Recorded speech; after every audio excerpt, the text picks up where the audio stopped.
우리 같이 묵상하시겠습니다.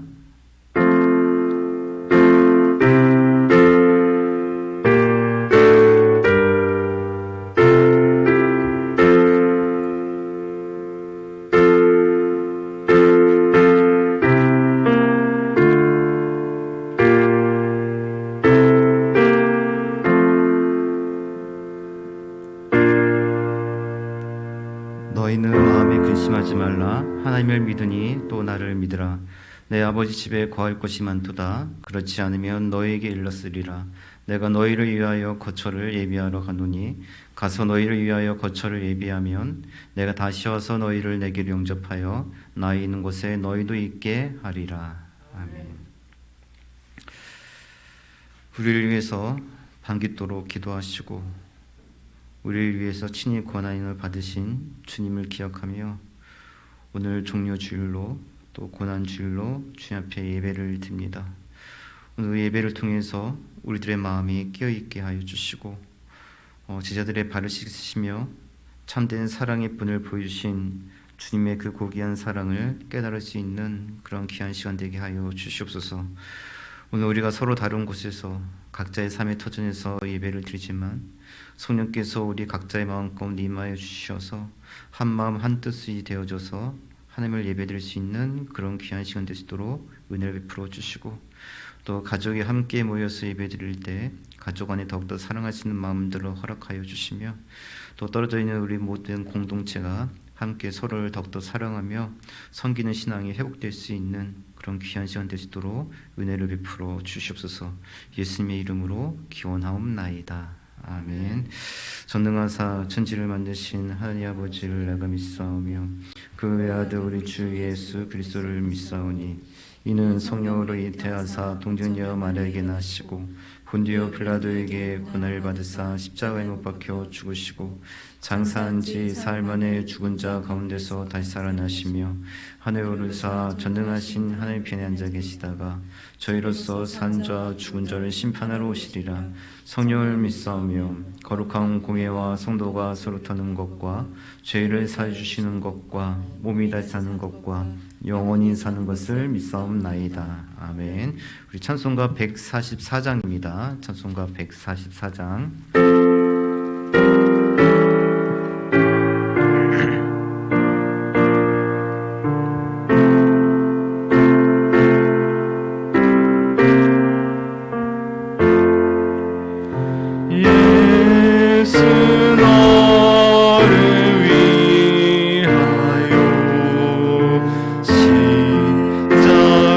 십자가를 질 때에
예수께서 이 땅에 우리의 죄를 위해서 고난을 받으시고 또 십자가에 죽으신 그 은혜를 기억하는 그런 한 주간의 삶이 되기 위해서 우리 교회 성도들을 위해서 또 우리 삶을 위해서 기도해 주셨으면 좋겠고요. 또 예수님께서 이 땅에서 십자가에 지심은 이 땅에 참된 구원의 은혜를 주시며 이 땅에 평안을 주시기 위함입니다.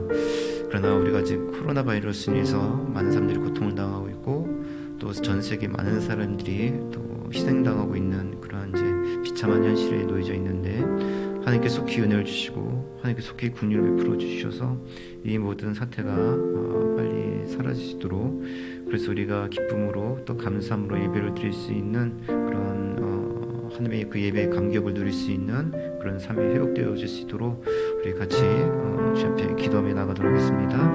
전하신 아버지 하나님 감사드립니다. 신도하셔서 우리가 신도스로 성사를 예수의 죽으심을 우리가 기억하며 신도스로 인도하시고 이 자리에 모여서 우리의 피를 흘리고 있사오니 아버지께서 우리 신도스로 마음대로 스스로 주신 것을 인도하여 주시옵소서. 우리 마음과 눈을 허락하여 주시고 예수께서 은혜를 받는 것을 마음대로 허락하여 주시고 예수께서 스스로 주신 것을 인도하여 주시옵소서.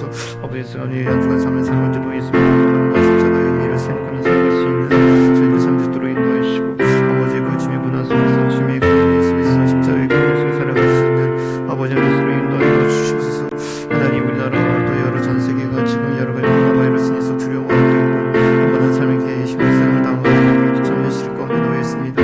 아버지 이것을 통해서 우리 인간의 무력함을 깨달을 수 있는 시간을 마련해 주시고 인간의 아버지와 야만의 깨달을 수 있는 시간을 주시고 아버지와 사람의 힘이라고 하는 것이 얼마나 미약한 걸 우리가 알수록 힘들어 주시고 하나님 덕분에 하나님의 은혜를 정말 기억하고 하나님의 은혜를 깨달을 수 있는 그런 아버지의 시간 되시도록 인도하여 주시옵소서. 하나님의 삶을 쓰도록 인도하시고 은혜를 쓰임하시고 하나님의 은혜가 늘 쓰도록 인도하여 주시옵시고 하나님의 은혜를 우리 쓰도록 인도하시도록 힘들어 주시옵소서.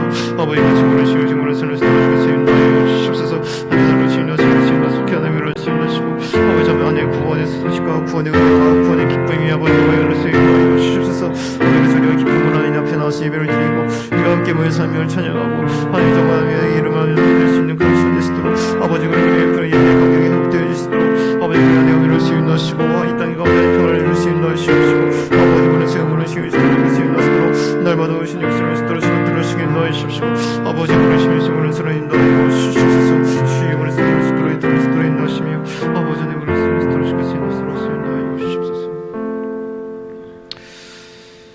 하나님 저희들의 삶이 많이 위축되어져 가고 있습니다. 바이러스가 전 세계를 공포로 몰아가고 있고 또 많은 사람들을 두렵게 하고 있는 그런 현실에 빠져 있고 또 많은 분들이 희생을 당하고 있는 그런 현실 가운데 있습니다. 하나님 이 사태를 통해서 정말 인간의 힘이 얼마나 정말 미약한 것인가 또 사람의 탐욕이라고 하는 것이 얼마나 무서운가를 다시 한번 깨닫게 됩니다. 하나님 정말 이 땅 가운데 은혜를 풀어주시고 이 땅을 긍휼히 여겨주신 말미암아 속히 바이러스가 사라지도록 은혜를 풀어주시고 다시 하나님께서 이 사람들에게 지혜를 허락하여 주셔서 인간의 탐욕으로 빚어진 이 바이러스를 또 극복할 수 있는 지혜들을 허락하여 주시고 또 그래서 우리가 소망 속에서 기쁨 가운데 살아갈 수 있는 그러한 은혜를 회복하시도록 은총을 베풀어 주시옵소서. 많은 한국교회가 지금 어려운 가운데 있사오니 하나님 모든 교회들 가운데 은혜를 베풀어 주시고 속히 하나님 앞에 모여서 예배를 드리며 하나님을 찬양할 수 있는 그런 예배의 감격이 회복될 수 있는 그날을 마음속에 품며 그날 위해서 기도하시도록 은혜를 베풀어 주시고 그래서 하나님 우리가 함께 더욱더 하나님을 의지하면서 함께 나아갈 때마다 하나님 우리가 비록 같이 있지 못한다 할지라도 각자의 삶 속에서 또 삶의 터전 가운데서 하나님의 은혜를 회복하게 하여 주시고 또 함께 모였을 때 더 큰 하나님의 은혜를 감격을 회복할 수 있는 그런 몸된 교회 공동체와 한국교회가 되시도록 주께서 특별한 은혜를 허락하여 주시옵소서. 주님 우리가 어려운 가운데 주님 앞에 귀한 마음을 가지고 주님 앞에 귀한 예물을 드리는 손길이 있습니다. 하나님의 나라를 바라보고 이 땅 가운데 또한 어려운 가운데 있지만 그럼에도 더 큰 어려움 가운데 있는 사람들을 생각하며 우리의 삶의 가운데 일부를 주님 앞에 감사한 마음으로 드리는 손길들이 있습니다. 하나님 이 땅에서 지금 당장의 삶이 어떠하든지 간에 우리가 하늘 나라를 바라보고 또 하늘 기쁨으로 살아보면서 또 하나님 나라 안에 거하며 그러기에 더욱더 힘들고 어려운 사람들을 위해서 기꺼이 그 예물을 드리는 손길들을 기억하여 주시고 하나님의 그 풍성하신 가운데, 그리고 하나님께서 회복해 주시는 그 은혜 가운데, 또 하나님께서 축복해 주시는 그 축복 가운데 거할 수 있는 복 있는 손길 낼 수 있도록 은혜를 베풀어 주시옵소서. 비록 지금의 위기의 삶이라 할지라도 무너지지 않도록 발걸음 지켜 주시옵시고, 지금 힘든 그런 과정 가운데 있다 할지라도 주님께서 더욱더 특별한 은혜를 베풀어 주시고, 나누고 돕는 그 손길 가운데 더욱더 크게 풍성한 것으로 돌아올 수 있도록 축복하여 주셔서 삶의 기쁨이 충만할 수 있는 그런 복된 성도들의 삶이 될 수 있도록 그 손길을 축복하여 주시옵소서. 우리 자녀들을 축복하여 주시고, 학업 가운데 있는 모든 자녀들에게 지혜를 허락하여 주셔서 지금 모든 상황 가운데서도 주님의 은혜를 더욱더 바라볼 수 있도록 은혜를 베풀어 주시고, 특별히 입시를 준비하고 있는 많은 우리 자녀들에게도 하나님께서 은혜를 베풀어 주셔서 오히려 이 시간들이 하나님 앞에 기회의 시간이 될 수 있는 그런 특별한 은혜와 지혜를 허락하여 주시옵소서. 예수님의 이름으로 기도합니다. 아멘. 자, 교회 소식을 전해드리도록 하겠습니다. 가정에서 예배를 드리신다 할지라도 그냥 막 아침에 일어나셔가지고 그냥 화면 틀어놓고 구경하지 마시고요. 복장이나 이런 모습들 가운데서도 준비된 모습으로 예배를 드리셨으면 좋겠고요. 또 그렇게 예배를 드리셔야 또 자녀들에게도 또 좋은 본이 될 수 있기 때문에 좀 감사한 모습으로 더욱더 그리고 경건한 모습으로 예배 가운데 동참해 주셨으면 좋겠습니다. 다음 주는 이제 부활절 예배입니다. 일단은 사회적 거리 두기가 공식적으로 이야기됐을 때는 6일까지로 돼 있었기 때문에 이번 주까지 영상 예배를 드리고 부활절 예배는 저희가 모여서 정상적으로 예배를 드리려고 했으나 사회적 거리의 두기가 조금 더 연장될 것 같은 느낌을 갖고 있습니다. 그래서 일단 12일 날 예배는 드리지만 인원을 좀 제한을 하도록 할 겁니다. 그리고 제 생각에 많이도 안 오실 것 같기도 하고요. 아직은 조금 두려움이 있으시니까 10명 안팎으로 해서 저희가 모이려고 하는데요. 지금 모인 숫자만 해도 8, 저까지 해서 8명인데 그래서 한 10명에서 한 15분 사이로 이렇게 저희가 인원을 제한을 할 거고요. 혹시 오시려고 하신 분들은 미리 문자를 주시면 그 인원을 저희가 좀 조절을 하도록 하겠습니다. 그래서 저희 가정 또 장로님 가정도 모여야 될 거고 교육자들도 모이고 이렇게 해서 자녀들을 데리고 오실 가정이 있으시면 또 자녀 데려온다고 미리 말씀해 주셔야 또 부서에서도 준비를 할 수 있기 때문에 일단은 주중에 부서에 저희나 제 아내에게 문자로 연락을 해주셔서 저희가 인원을 좀 이렇게 조절을 하도록 하겠습니다. 그리고 지금 계속 저도 주중에 계속 그거 좀 연구를 하고 있는데 지금 저희가 영상을 녹화해가지고 한 집사님이 편집을 해서 올려드리는데 다음 주는 여기서 예배를 드리면서 그걸 이제 실시간으로 중계를 해볼 수 있도록 그렇게 할 예정입니다. 그래서 예배에 참석하지 못하시는 분들은 바로 저희가 실시간으로 영상을 보낼 테니까 송출할 테니까 그 영상 보시면서 가정에서 동일하게 예배를 드리시면 될 것 같습니다. 그리고 다음 주가 이제 부활절이라서 저희들이 이제 부활절 절기 헌금을 저희가 드리는데 저희들이 매년마다 절기 헌금은 저희 협력교회와 협력 선교사님들에게 이제 보내드리고 있는데요. 이번에도 이제 장로님과 의논을 좀 하겠지만 협력교회와 협력 선교사님들한테 보낼 것인지 아니면은 다른 또 어려운 분들에게 지금 저희 구제 헌금으로 다른 교회 어떤 교회 좀 임대료 힘들어하는 교회도 좀 보낸 적이 있고요. 여기서 좀 그런 경우들도 좀 발생하기 때문에 지금 갖고 있는 구제비와 함께 해서 어떻게 할 것인가 장로님과 대화를 하고 당에서 결정되는 대로 이렇게 보내도록 하겠습니다. 늘 지금 많은 분들이 재정적인 이야기를 해드려서 죄송하기도 하고 다들 어려우실 텐데 물질 이야기해서 조금 어렵긴 하지만 그럼에도 1년에 저희가 절기헌금은 딱 2번밖에 하지 않습니다. 부활절헌금과 성탄절헌금밖에 하지 않는데 이번에 절기헌금을 잘 이렇게 하나님의 은혜를 기억하시면서 보내주셔가지고요. 좀 다른 분들을 위해서 더욱더 적극적으로 도울 수 있도록 같이 협력해 주셨으면 좋겠습니다. 자, 우리 함께 보신 말씀은 마가복음 27장 12절에서 26절입니다. 마가복음 27장 22절에서 26절.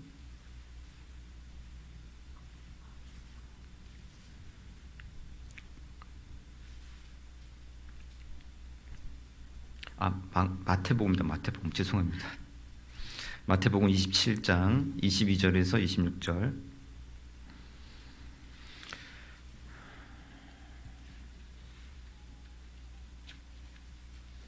자, 마태복음 27장 22절에서 26절 같이 읽습니다. 시작.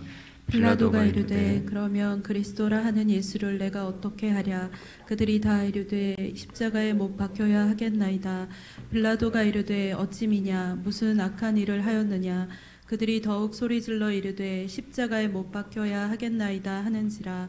빌라도가 아무 성과도 없이 도리어 밀란이 나려는 것을 보고 물을 가져다가 무리 앞에서 손을 씻으며 이르되 이 사람의 피에 대하여 나는 무죄하니 너희가 당하라. 백성이 다 대답하여 이르되 그 피를 우리와 우리 자손에게 돌릴지어다 하거늘. 이에 바라바는 그들에게 놓아주고 예수는 채찍질하고 십자가에 못 박히게 넘겨주니라. 아멘. 우리는 무질서보다는 질서를 더 좋아하고 또 불안보다는 평안을 더 좋아하죠. 근데 이 코로나 바이러스는 우리의 삶의 질서와 평안을 지금 위협하고 있는 상태입니다. 우리는 이러한 평안이 위협받는 것에 대해서 경계심을 가질 수밖에 없죠. 얼마 전에 미국에서 돌아온 유학생과 그의 어머니가 제주도 여행을 다녀와서 뉴스에 보도된 적이 있어요. 여행을 가는 것이 한 사람의 자유이기도 하지만 이로 인해서 많은 사람들의 어떤 평안이 위협을 받았습니다.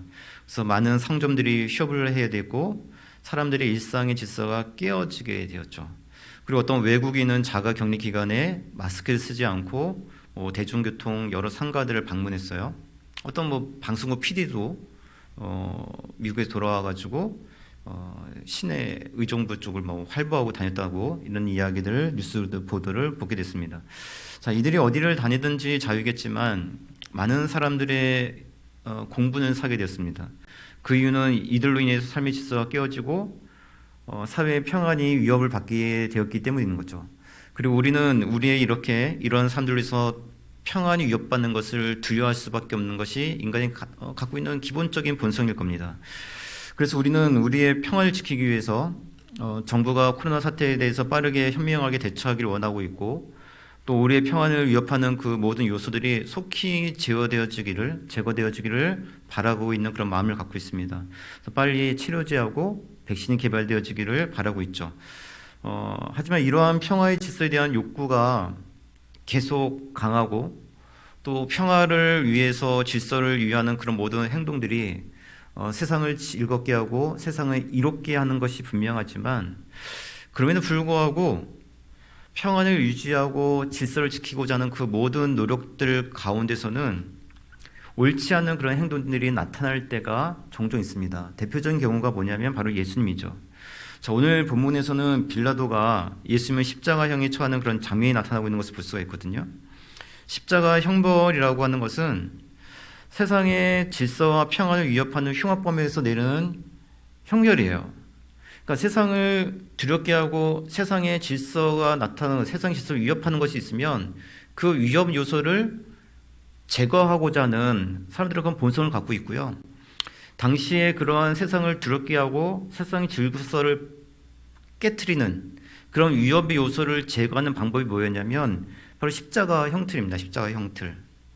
그래서 가장 세상의 그 질서를 가장 심하게 깨트리고 그리고 세상의 그 평화를 위협하는 그런 흉악법에게 내리는 그 질서가 형벌 바로 이 십자가 형벌이었는데 지금 예수님께서 그 십자가 형벌을 받는 그런 장면이 나타나고 있는 그 모습이에요.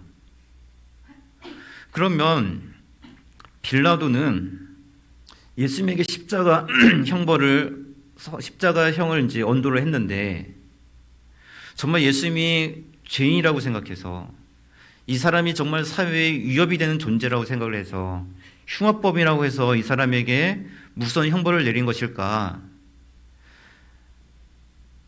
여러분들도 아시다시피 빌라도는 예수님이 왜 심판을 받아야 되는지, 도대체 예수님이 무슨 죄를 지었는지, 예수님을 신문하면서 도대체 이 사람에게 어떠한 죄가 있는지 아무것도 발견하지 못했었어요. 빌라도는 예수님이 죄가 없다고 생각했습니다.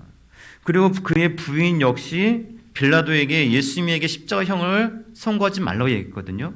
본문 19절을 보시면 빌라도의 아내가 예수님을 향해서 어떻게 표현 쓰고 있냐면 옳은 사람이라 이렇게 표현하고 있거든요.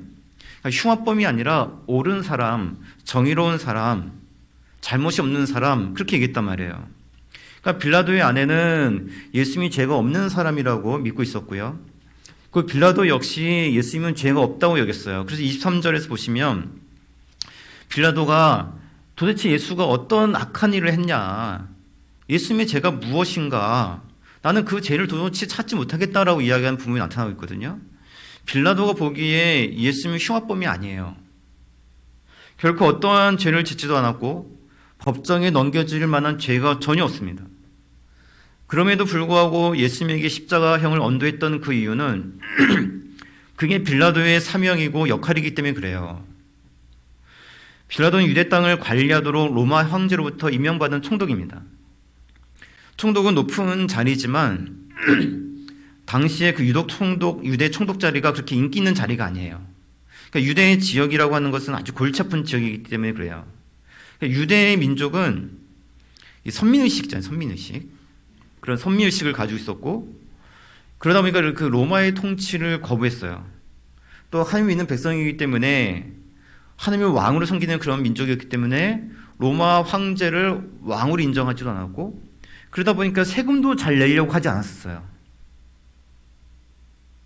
그러면 로마는 더욱더 이 유대 민족에게 강압적으로 세금을 걷도록 했고 로마 황제 숭배를 강요했습니다.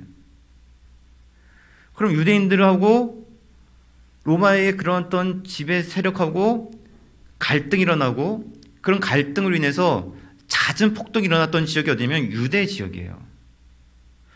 그래서 이 유대 총독이라는 자리는 어떤 자리냐면 유대 땅에 이런 폭도가 일어나지 않도록, 그러니까 쉽게 말하면 좀 평화롭도록 하도록 하는 거. 그리고 세상 질서라고 하는 건 그잖아요. 백성으로서 세금 잘 내고, 그렇죠? 그리고 아무런 이제 범법 행위하지 않고 그냥 그 질서대에 따라 살아야 되잖아요. 그러니까 그 질서에 따라서 그냥 세금 내고 이렇게 잘하도록 하는 게 유대 총독의 자리였고 역할이었단 말이에요. 그러니까 유대 총독 자리가 굉장히 어려운 자리예요. 폭동을 많이 일으키는 자리니까. 유대인들이 순수하게 잘 따르지 않거든요. 특별히 언제 제일 많이 폭동이 일어나냐면 유대인들의 명절이 되면 더 그래요. 이게 흩어져 있으면 사람들이 잘 이렇게 좀 그렇지 않은데, 이 모여들면 사람들의 감정이 같이 전이가 되잖아요. 그러니까 유대 명절이 되면 각지에 모이는 사람들, 유대인들이 다 예루살렘에 모인단 말이죠. 그럴 때는 갑자기 감정이 격해지기 쉬워요. 한 사람이 뭔가 흥분하면 그 감정이 갑자기 전염되어져 가지고 폭동이 막 일어나거든요. 그러니까 유대 명절 기간은 더욱더 예민한 시기예요. 그런데 예수께서 잡히셨던 날이 언제냐면 유대인들의 최고 명절인 유월절이에요. 이때는 유대인들의 폭동이 일어날 가능성이 가장 높은 날이었고, 당연히 이것을 잘 다스려야 될 사람이 누구냐면 빌라도였습니다. 그리고 가장 예민한 시기죠. 빌라도가 보기에 예수님은 아무런 죄가 없는 사람이에요. 이 사람이 무슨 죄가 있겠어요? 도둑질한 것도 아니고 로마의 위협이 될 만한 요소도 아무것도 갖고 있지 않은 사람이에요. 그렇다고 사람을 때리기를 했어요? 뭘 하기를 했어요? 그런데 빌라도가 보기에 예수님은 죄는 없으신 분인데 예수님은 질서와 평화를 위협하는 존재였던 거예요. 예수님은 죄가 없지만 예수님은 유대인들의 폭동을 일으킬 수 있는 도화선 같은 사람이었죠. 예수님을 어떻게 대하는가에 따라서 폭동이 일어나거나 질서 잡힐 수 있는 그런 상황이에요. 그래서 빌라도는 예수님을 십자가에 넘긴 거예요. 뭘 세우기 위해서? 질서를 세우기 위해서. 평안을 세우기 위해서. 그래서 예수님을 십자가에 넘긴 거죠. 이것이 빌라도가 생각한 빌라도식의 정의였던 거예요. 무죄한 자가 무죄라고 선고받는 것이 정의가 아니라, 무죄하다 할지라도 로마의 질서와 평화를 위해서 무죄한 예수님을 중범죄자로 만들어버리고 그래서 십자가형에 처해버린 거예요. 무죄한 자를 중범죄로 만들어버리는 평화를 유지하는 그 로마식의 평화가 유대 땅에 부여된 거예요. 정의이긴 한데 무언가 이 정의치고는 좀 옳지 않은 정의죠. 근데 빌라도가 이런 식의 질서와 평화를 선택하게 된 것은 뭐냐면 결국에는 여론 때문이에요. 여론 때문. 유대 군중들이 예수님을 십자가형에 넘기라고 빌라도를 압박했기 때문에 그런 거죠. 회중들은 예수님을 죄인이라고 이해하겠어요. 예수님에게 굉장히 불리한 여론이 형성되어 있었던 거예요. 예수님의 문제가 있다고. 예수님이 죽고 바라바를 살리는 것이 우리에게 더욱더 유리하다. 그것이 우리에겐 더욱더 편안하다. 그런 여론이 급하게 형성되어 있었던 거예요. 이러한 여론에 밀려서 예수님께서 극심한 고난과 십자가의 형벌을 받으셔야 됐던 거예요. 예수님께서 어떤 문제가 있었던 것이 아니라 예수님이 이 땅에 하나님의 나라에 임했다는 것을 알려주시며 이 땅에 하나님의 나라의 그 구원을 이루시기 위해서 이 땅에 오신 분이에요. 그러나 로마의 질서를 유지하려는 그 빌라도에게는 로마의 정의를 위해서는 예수님이 죽어야 될 분이었어요. 예수님이 이 땅에 화평을 주시기 위해서 오신 분이신데 예수님이 죽어야 화평을 얻을 수 있다는 그 유대의 언론에 의해서 희생을 당하셨던 분이 바로 예수님입니다. 이게 고난의 역설이죠. 평안이라고 하는 것은 고난이 없다는 것을 의미하는 것인데 평안을 위해서 한 사람이 고난을 짊어져야 되는 그런 역설이 형성되고 있는 겁니다. 이것이 예수님의 고난이었고 어쩌면 이러한 고난이 지금의 한국교회의 어려움과 많이 닮은 것처럼 보입니다. 예전이나 지금이나 교회의 가장 큰 어려움은 예배드리지 못하는 거거든요. 이전에는 교회가 예배드리지 못하도록 여러 가지 핍박이 있었어요. 우리나라에 복음이 처음 들어왔을 때 교회가 세상의 질서를 파괴하는 것을 간주되어서 핍박을 받았습니다. 많은 사회 질서, 양반제도, 노예제도 이런 것들이 있었는데 그 모든 것을 다 뒤엎을 만한 그런 위협적인 존재였고 남자, 여자 분리되어 있는 그러한 사상을 깨부실 수 있었던 것이 이 기독교였기 때문에 이런 것들에 의해서 사회 질서가 깨어질 것을 염려했던 그런 세력들에 의해서 교회가 많은 핍박을 받았습니다. 일제시대에는 일본이 식민사관의 방해가 됨으로 해서 교회가 핍박을 받았고 예배에 많은 어려움이 있었죠. 6.25 시절에는 북한 땅에는 6.25 시절과 북한 땅에는 이 교회가 공산주의에 방해가 된다 해서 여러 가지 어려움을 당하고 있습니다. 당연히 지금 중국 땅에서도 교회가 복음을 전하는 것이 어렵죠. 예배드리는 것이. 그리고 지금 우리가 처해 있는 교회의 현실 역시 마찬가지입니다. 지금 핍박은 아니지만 바이러스로 인해서 모이는 것 자체를 꺼려지고 있고 사회적 거리에 두기 운동을 해서 교회에 모이는 것이 어렵습니다. 교회에 모여서 예배를 드리는 것은 세상의 질서와 평화에 위협이 되는 것으로 간주되어져 있고 모이는 것에 대해서 굉장히 부정적인 여론이 확산되어짐으로 인해서 많은 어려움을 받고 있는 것이 지금 우리들의 상황이에요. 부활주일에 어떤 교회가 예배를 드리고 얼마나 많은 숫자가 모이는가를 취재하기 위해서 기자들이 준비하고 있을 겁니다. 어찌 보면 로마식의 평화와 질서를 유지하기 위해서 그리고 유대 백성의 여론에 의해 고난을 당하셨던 그 예수님의 고난하고 코로나 바이러스로 인해서 질서와 평안을 위해서 그리고 사회 여론에 의해서 예배를 드리지 못하고 있는 교회의 어려움이 닮아 있는 것처럼 보여요. 하지만 우리 교회가 그리고 한국 교회가 마치 세상의 질서를 위해서 지금 예배를 드리지 못하고 세상의 어떤 부정적인 여론에 의해서 예배를 드리지 못하는 이 현실이 예수님의 고난과 굉장히 닮아 있는 것처럼 보이지만 실제로는 전혀 닮아 있지 않은 그런 고난입니다. 예수님의 고난과 희생은 그 로마식 평화와 질서를 유지하기 위해서 희생당한 거예요. 당시 세상의 질서와 평화에 의해서 희생당하신 거죠.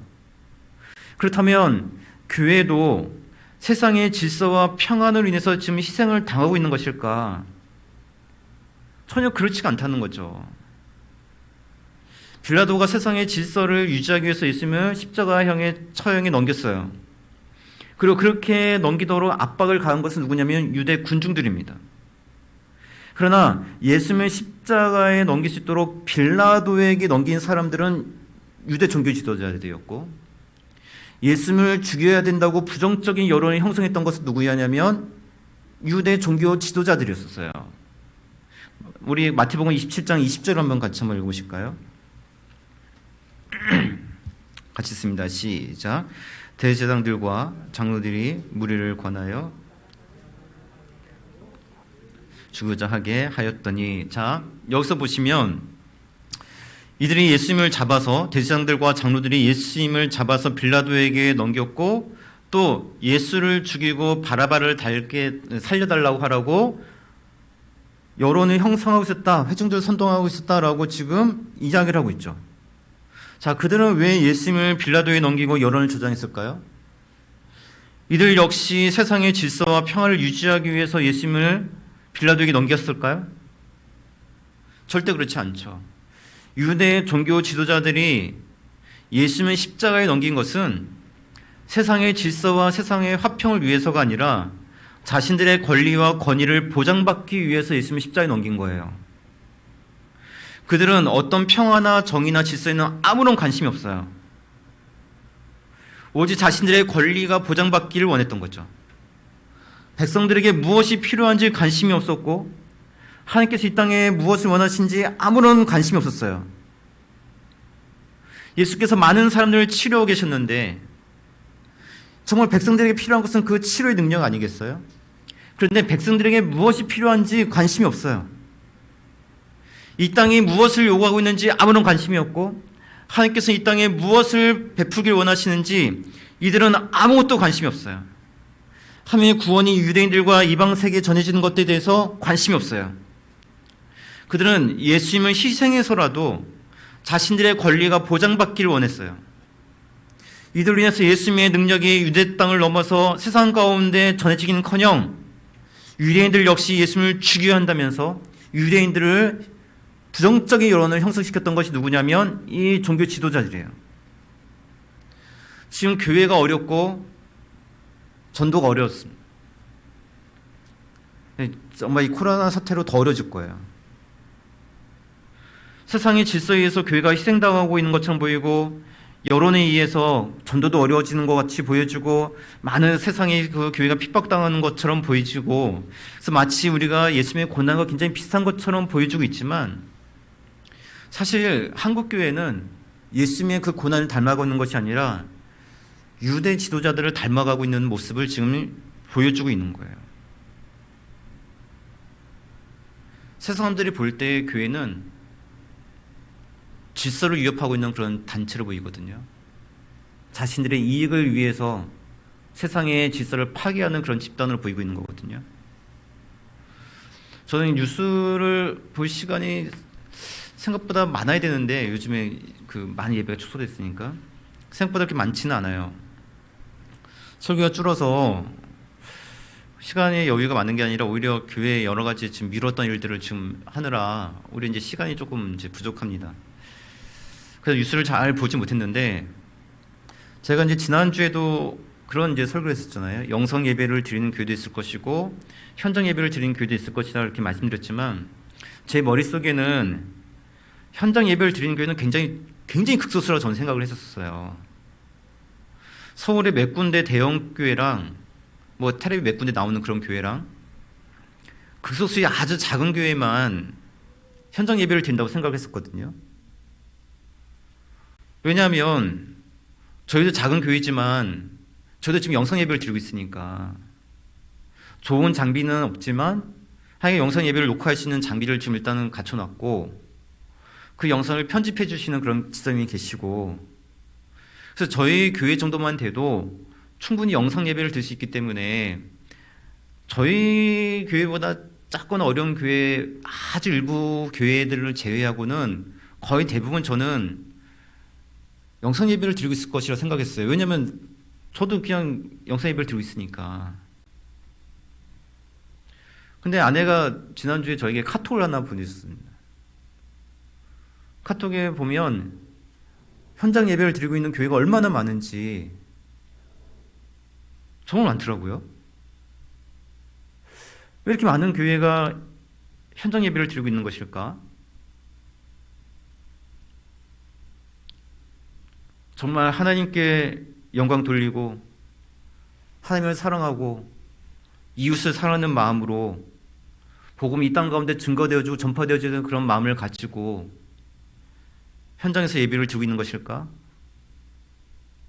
우리를 위해서 하나님밖에 없는 독생자 아들 예수님을 이 땅에 보내신 하나님의 사랑과 우리를 위해서 세상의 구원을 위해서 기꺼이 십자가에서 자기의 목숨을 내어주신 그 예수님의 크신 은혜를 기억하면서 세상 가운데 그 구원의 기쁜 소식, 세상을 위해서 십자가에 죽으셨던 그 예수님의 사랑을 증거하기 위해서 현장에서 예배를 드리고 있는 것일까? 그게 아니라 그냥 자신들의 입장, 예배 드릴 수 있는 그 권리, 그리고 어떠한 어려움 속에서라도 하나님께 예배를 드린다는 그런 자기 만족을 위해서 예배를 드리고 있는 것은 아닐까요? 특히 정광훈이라는 사람을 아실 거예요. 이 사람의 교회에서 많은 사람이 모이고 있다고 이야기해요. 여기에 모이는 사람들이 정말 순수하게 하나님을 예배하고 하나님의 구원이 이 땅 가운데 증거가 되어지고 하나님의 사랑이 많은 사람들에게 감동을 주기를 바라는 마음을 가지고 교회에 모이고 있을까요? 저는 정광 씨를 목사라고 생각하지 않아요. 저 목사라고 부르질 않습니다. 이번 주에 저도 왜 이 사람을 교단에서 면직시키지 않을까 해서 검색을 해봤더니 소속 교단에서 면직을 시킨 것 같아요. 면직시켰는데 뭐 어떻게 하여간 뭐 해가지고 뭐 그냥 목사 자기가 그냥 갖고 있는 것 같아요. 목사 아니에요. 사람은 그냥 정치 그냥 협작꾼으로 저는 보여요. 예수님 시대의 대상직은 돈을 주고 사는 직함입니다. 원래 대상직은 구약 시대에 세습이 되어졌던 그런 거룩한 직분이었는데 신약 시대로 들어와서는요 돈을 주고 파는 그런 관계 돼 버렸어요. 정치꾼이에요. 대제사장과 바리새인들은 좋은 관계가 아니에요. 그런데 예수님을 죽이기 위해서 서로 손을 잡아요. 명분도 없고 정의도 없어요. 자신의 목적을 따라서 움직이는 거예요. 이거 무엇과 무엇이 다를까요? 백성의 구원과 평안에는 관심이 없고 그 땅을 살아갔던 그 유대인들의 아픔이 무엇인지는 전혀 관심도 없고 그들이 무서워하는 것이 무엇인지는 전혀 알지도 못하고 자신들의 정치적 목적을 위해서 사람들을 선동하는 이들하고 오늘날 교회라는 이름으로 모여서 자행되어지고 있는 그런 모습들과 무엇이 다를까요? 예수 그리스도를 넘긴 종교 지도자들, 세상의 질서를 파괴하겠다고 빌라도를 위협하는 종교 지도자들, 한국 교회에 비슷한 거 아니에요? 지금 우리가 영성 예배를 드리고 있다고 해서 우리가 잘하고 있다는 뜻은 결코 아닙니다. 근데 늘 우리는 고난 주간이 다가오면 그런 이야기들 많이 하잖아요. 금식하면서 예수님의 고난에 동참하자. 금식하면서 예수님의 어떤 그런 것들의 희생을 기억하자. 예수님께서 이 땅에 왜 죽으셨고 이 땅에 왜 오셨는데요? 백성들에게 무엇을 주시기 위해서 이 땅에 오셨는데, 이 땅에 진정한 구원과 평을 주시기 위해서 이 땅에 오셨는데, 자기 것을 내어주시면서 이 땅에 구원의 은혜를 주신 분인데, 지금 저희들은 말로만 예수님의 희생을 기억하고 예수님의 희생에 동참하자라고 이야기하면서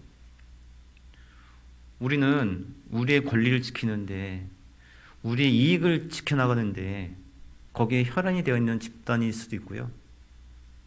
또 우리 교회도 그런 모습이기도 하고요. 또 우리 성도들도 그런 모습 가운데 점점 젖어 들어가고 있을지는 몰라요. 입으로는 예수님의 모습을 닮아가자, 입으로는 예수님의 그 죽음을 기억하고 예수님의 고난에 동참하자라고 이야기하지만 교회 안에서 서로를 섬기고 서로를 위해서 희생하시고 제자들의 발을 씻겼던 그 예수님의 섬김과 도는 다 잊어버리고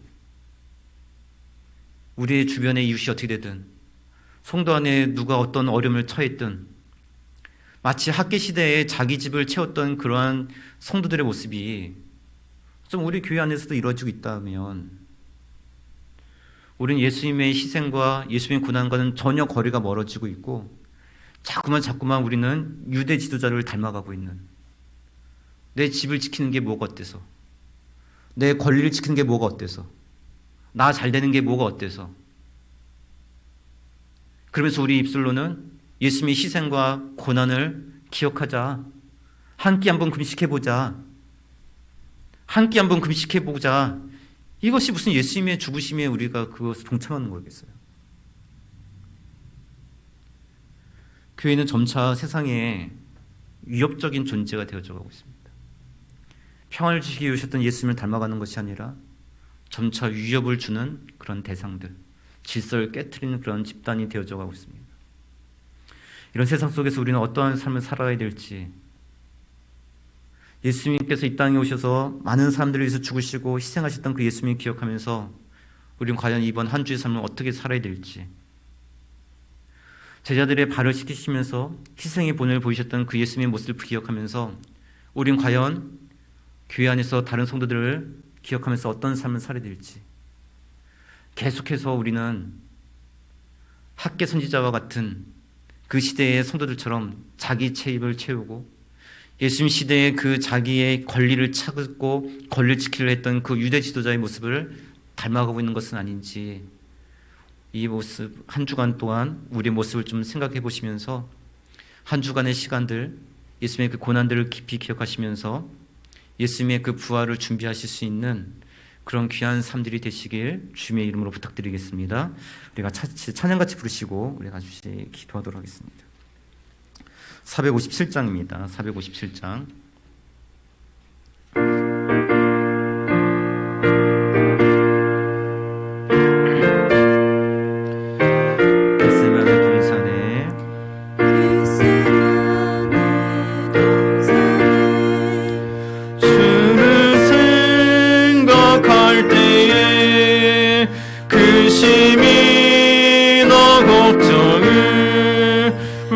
외면할 수 있을까? 나를 항상 버리고 주를 따라가리라. 빌라도의 뜰에서 주님을 생각할 때에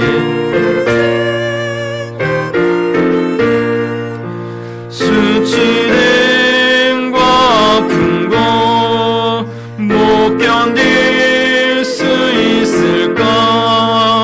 길이 참고 묵묵히 주를 따라가리라.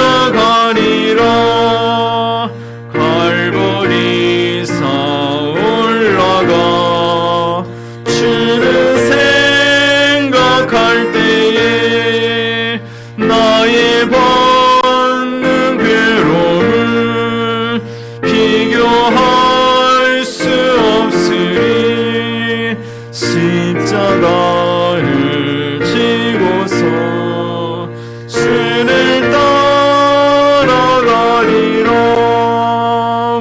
무덤에서 부활한 주를 생각할 때에 환난이나 죽음도 두려울 것 없으리.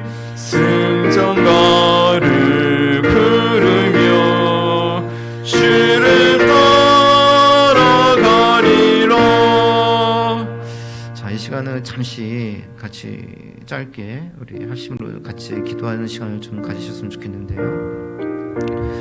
매년마다 고난 주간이 찾아오는데 매년 고난이 주간이 찾아올 때마다 주님의 고난을 기억하며 살겠다라고 이야기하고 있는데 과연 우리는 예수님의 그 고난을 기억하며 주님의 그 희생을 따르고 살아가고 있는 삶은 아닌지, 아니면 마치 예수님을 빌라도에게 넘겼던 그 유대 종교 지도자들처럼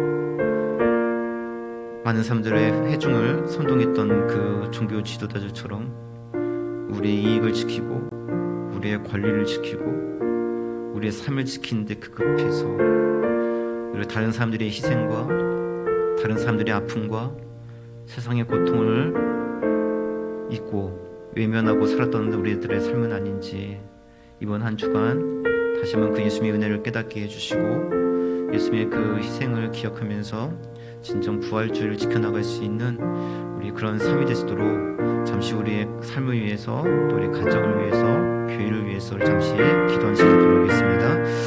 사랑하신 아버지 하나님, 정말 감사드립니다.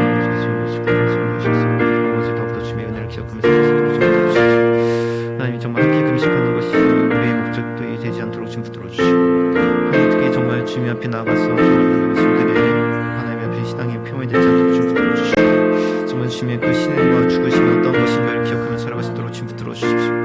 세상의 평화를 위해서, 세상의 구원을 위해서 자기의 몸을 희생하셨던 그 예수님의 그 모습들을 기억하며 살아갈 수 있도록 좀 붙들어 주시고, 아버지 정말 그런 순간을 붙들어 좀 붙들어 주셔서 아버지 성을 붙들어 주시고 인도하시고 아버지 나를 스스로 주시고 스스로 인도하시고 아버지 성을 스스로 인도하여 주옵소서. 그래서 우리의 심령을 스스로 인도하시고 아버지 세상을 스스로 인도하시며 은혜를 스스로 인도하시고 이번 한 주도 주님의 그 고난을 기억하면서 지나갈 수 있는 그런 삶을 스스로 인도하시고 그리고 예수님의 부활을 더욱더 기억할 수 있는 그런 삶이 되시도록 아버지 성을 스스로 인도하시고 지금 들어주시고 풍성을 스스로 인도하시고